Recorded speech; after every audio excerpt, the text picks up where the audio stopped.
Good evening, Ron. Thank Hi. you very much for all three for seminars. Wonderful, thank you.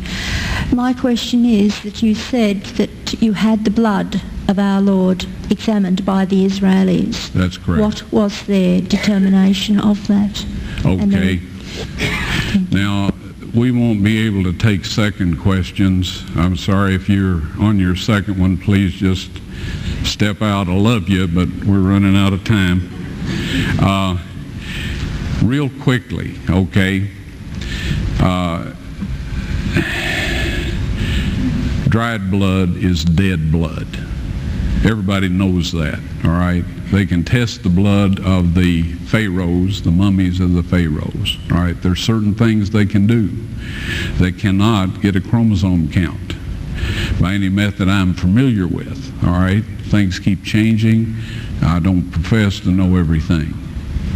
However, there's no way I know that you can get a chromosome count out of dead blood. You can get a DNA and some other things, but not a chromosome count, all right? That's done by living white blood cells.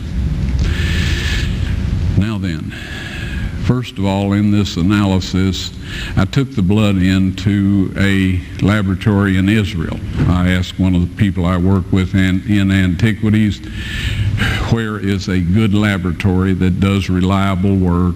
And they said, such and such, such and such. I took it.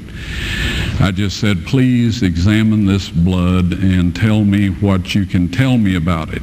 All right? They said, well, look, we're going to reconstitute it. We're going to put it in normal saline and keep it at body temperature for 72 hours with gentle swirling. All right, that's their business. That's great. I said, now I want to be there when you check it out. They said, fine. So I was back. They checked it out. I said, now, they said it's human blood. We can tell that. They did whatever tests they need to do. And then I said, take some of the white blood cells and put them in a growth medium and keep them at body temperature for 48 hours. And they said, well, that'll do no good because it's dead blood. I said, would you please do that for me? And they said, okay, we'll do it. So anyway, I said, I want to be there when you take it out and examine it. So I was back there. They took it out, examined it under a microscope, and the one technician called the other one over there, and then they called the boss over there, and they were talking Hebrew a mile a minute there for a little bit, and they looked at me and they said, Mr. Wyatt, this human blood only has 24 chromosomes in it.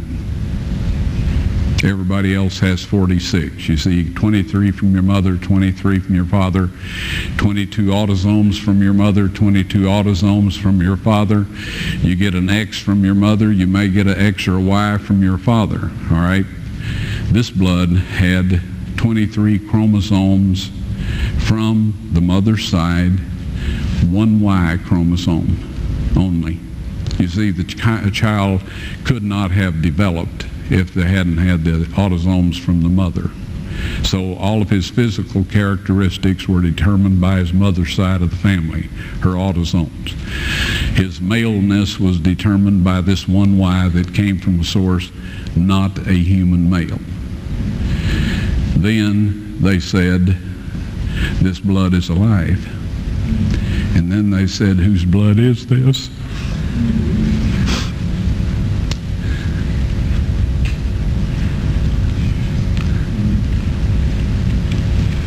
I said, it's the blood of your Messiah.